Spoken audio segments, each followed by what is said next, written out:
Червен или зелен флаг?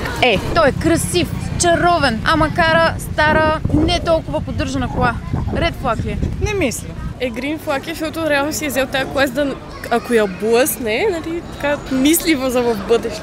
Снима постоянно автомобила, качва снимки с автомобила си, обаче не качва никакви снимки с теб. Да, ред флаг. Трябва да качва и с теб. Добре, значи сме на едно и също мнение по въпроса. То по принцип не е нужно да има такава по-късност в една връзка, обаче не е нужно да е чак толкова обсебен от колата си. Имаш ли любима марка автомобил? Не. Нямаш? Нямам. Това е. Мерцедес. Да. Добре, спечели си безплатен реглаж на бъдещия ти автомобил от Xenon LED Center. Ти по-смачкано успя ли да ми намериш?